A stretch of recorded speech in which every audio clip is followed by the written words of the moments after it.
المجد للثالوث القدوس المتساوي في الجوهر.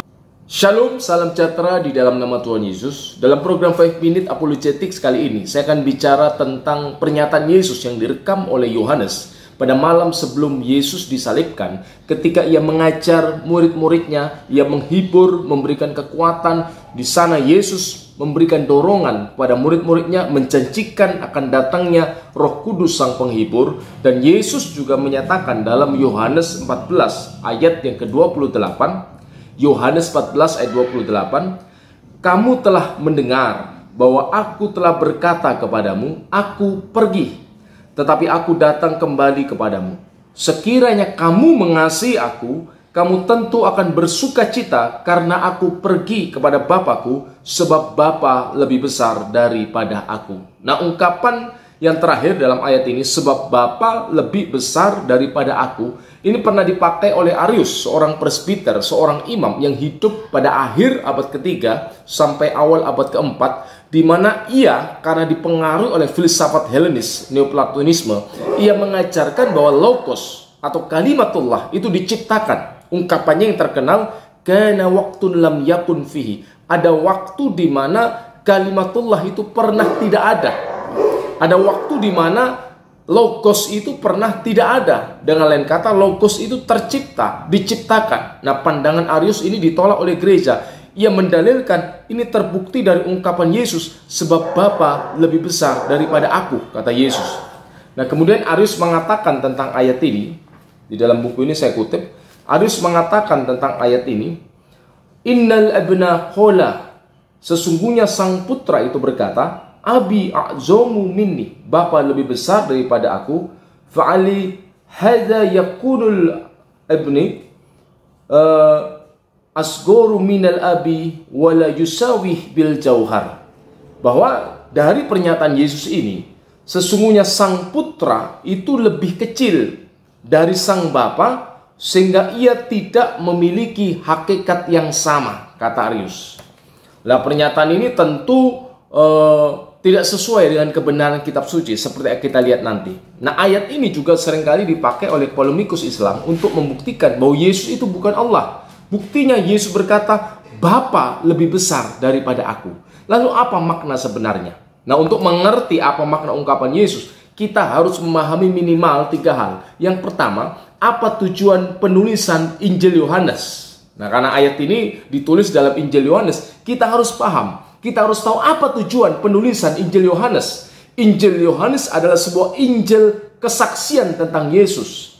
Injilus syahadati lil masih. Injil kesaksian tentang Yesus. Di mana Injil ini menyaksikan siapa Yesus. Ia adalah Sang Mesias. Seperti kita lihat dalam Yohanes pasal yang ke-20. Injil Yohanes pasal 20 ayat yang ke-31.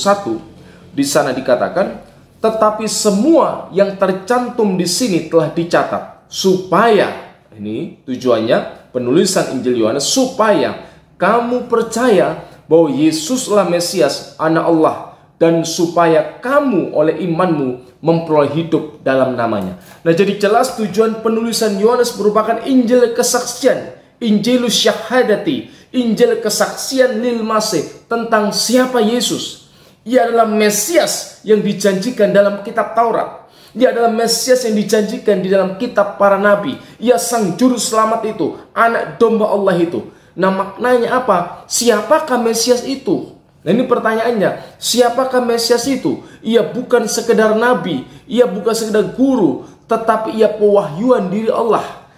Seluruh perjanjian lama cara konsisten memberitakan tentang hal ini, bahwa Mesias itu adalah pewahyuan diri Allah sendiri. Ia penyataan diri Allah. Dalam Injil Yohanes pasal yang pertama, dalam Injil yang sama, ayat yang sudah sering saya sampaikan di dalam video-video saya, pada mulanya adalah firman. Firman itu bersama-sama dengan Allah, dan firman itu adalah Allah. Ia pada mulanya bersama-sama dengan Allah. Segala sesuatu dijadikan oleh Dia, dan tanpa Dia tidak ada sesuatu pun yang telah jadi dari segala yang telah dijadikan. Ayat 14, firman itu, firman yang pada mulanya, yang sudah ada itu, firman yang bersama-sama dengan Allah, dan firman wal kalimatu huwallah, dan firman itu adalah Allah.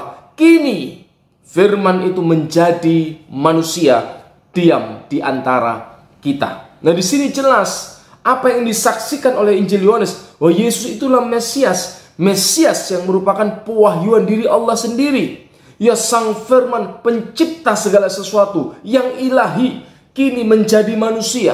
Nah, karena firman itu menjadi manusia, ia yang bernatur berkodrat ilahi pada mulanya, kini mengambil akhoda jasadan, mengambil wujud manusia, keberadaan manusia, ia menjadi manusia. Sehingga dalam diri Yesus, seperti yang dinyatakan di dalam tulisan-tulisan Bapak Gereja, berdasarkan kesaksian kitab suci tentunya. Jadi tidak sembarangan mendalilkan sesuatu tanpa ada dasar tekstualnya. Yesus adalah satu pribadi, sang firman yang menjadi manusia, sehingga yang berhakikat ilahi, ya kan, kamilun filahutihi, yang sempurna utuh dalam keberadaan ilahinya, karena ia sang firman, kemudian menjadi manusia, sehingga juga kamilun finasutihi, ia sempurna utuh dalam kemanusiaannya. Dalam satu pribadi Yesus sekaligus berkodrat ilahi dan manusia. Nah, ini yang ingin disampaikan, disaksikan oleh Injil Yohanes. Siapakah Mesias itu? Mesias adalah pewahyuan diri Allah. Ia adalah sang firman, kalimatullah, yang adalah Allah itu sendiri. Sehingga kita bisa melihat di sini hakikatnya Yesus itu apa? Siapa dia? Dia adalah sang firman. Dan apa hakikat sang firman? Firman itu adalah Allah. Ya kan, itu jelas dibuktikan dalam ayat yang ketiga. Di dalam dia segala sesuatu dijadikan oleh dia, dan tanpa dia tidak ada satupun yang telah jadi. Kenapa? Karena firman itulah yang menciptakan segalanya. Ini yang kedua yang harus kita pahami. Siapakah Yesus? Nah, ketika kita mengerti ini, jadi berdasarkan poin pertama dan poin kedua, kita mengerti ini, berarti dalam Yohanes 14 ayat 28 tidak sedang menunjuk keberadaan ilahi Yesus, di mana ia sang firman, ia sebagai kalimatullah yang min dzatil ab, yang dari wujudnya Bapa, karena firman itu berasal dan berdiam dari Allah, dan ia juga ada di dalam diri Allah itu sendiri, sehingga ia sehakikat musawin lil ab fil jauhar. Ini pernyataan dari pengakuan iman Nicea. Kata Baba Senoda, pernyataan musawin lil ab fil jauhar, sehakikat dengan sang Bapa, itu merupakan roddun ala Ariusia, merupakan penolakan terhadap pahamnya Arius yang mengajarkan bahwa firman itu tidak sehakikat. Ya jelas, karena firman itu berasal dari sang Bapa, tentu ia memiliki jauhar atau hakikat yang sama. Karena sang Bapa itu adalah Allah, firman-Nya, rohnya yang berdiam di dalam diri Allah, tentu adalah Allah. Ini yang jelas dinyatakan dalam Injil Yohanes pasal pertama ayat yang pertama. Sehingga Yohanes 14 ayat 28, kalau kita tahu siapakah Yesus, berarti ayat ini tidak menunjuk kepada kodrat ilahinya sebagai kalimatullah, tetapi apa? Menunjuk relasi Trinitas dalam karya-karyanya.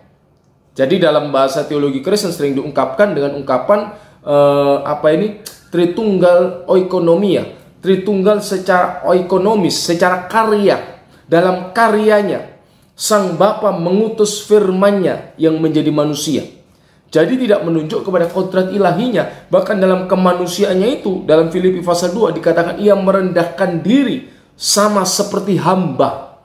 Dalam keberadaan itulah ia mati di atas kayu salib. Dalam kitab Ibrani malah dikatakan untuk sedikit waktu sang anak firman yang menjadi manusia mengenakan kodrat kemanusiaan, ia lebih rendah daripada malaikat. Nah, di sini menunjuk kepada kodrat kemanusiaannya. Kitab suci jelas membedakan mana kodrat ilahinya, keberadaan ilahinya sebagai sang firman, mana keberadaan kemanusiaannya sebagai anak Maryam. Tetapi kedua natur ini tidak terpisahkan, menyatu dalam pribadi Yesus Kristus, sehingga tidak ada dua Kristus. Hanya ada satu Yesus yang berkodrat ilahi dan berkodrat manusia. Karena itu dalam kematiannya, kitab suci mengatakan ia yang dibunuh dalam keadaannya sebagai manusia. Nah, sama dengan Yohanes 14 ayat 28, ketika Yesus mengatakan Bapa lebih besar daripada aku, dalam konteks relasi karya Sang Mesias sebagai pembebas penyelamat yang diutus, ia menyatakan demikian, Sang Bapa yang mengutus itu lebih besar dalam kodrat kemanusiaannya. Tetapi dalam kodrat ilahinya jelas tidak relevan membandingkan lebih besar mana antara Allah dengan firman-Nya. Lebih besar mana antara zat dan sifatnya. Tidak relevan, pertanyaan yang tidak perlu dipertanyakan. Sebab tidak ada perbandingan di dalam zat Allah. Lebih besar mana antara roh Allah dengan Allah. Tidak bisa kita memunculkan pertanyaan demikian. Karena zat dan sifatnya itu tidak ada perbandingan di dalamnya. Tetapi satu kesatuan yang tidak terpisahkan. Allah, firman-Nya, Roh Kudus-Nya itu satu wujud. Tidak ada perbandingan di dalamnya. Sehingga yang dimaksud ini dalam karya kemesiasannya. Karena Yesus berulang kali menyatakan di dalam Injil yang sama, kalau kamu melihat aku, engkau melihat Bapa. Aku dan Bapa adalah satu. Ini menunjuk kesehakikatan. Kalau kita kembali lagi Yohanes pasal pertama, keberadaan Yesus sebagai Sang Firman, Kalimatullah, yang satu di dalam wujud Allah. Jadi logikanya, teks ini kan ditulis dalam Injil Yohanes, Injil yang sama, di mana Yohanes berdasarkan pewahyuan Roh Kudus memberi kesaksian siapa Yesus, ya Kalimatullah, dan Kalimatullah Sang Firman itu adalah Allah.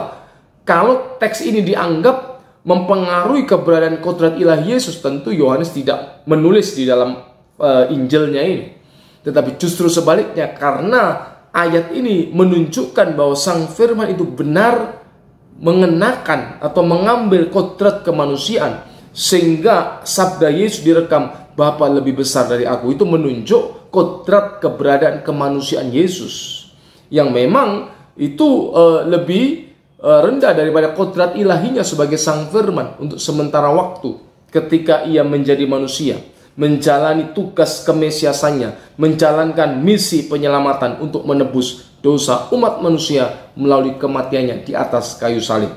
Jadi kesimpulannya, ayat ini sama sekali tidak bertabrakan dengan ajaran kitab suci tentang keilahian Yesus. Sebaliknya, ayat ini menegaskan bahwa memang Yesus itu memiliki kodrat ilahi. Sebagai Sang Firman, ia juga berkodrat manusia ketika Firman itu menjadi manusia. Nah, kiranya apa yang saya sampaikan ini memberikan pencerahan bagi kita semua. Tuhan Yesus memberkati.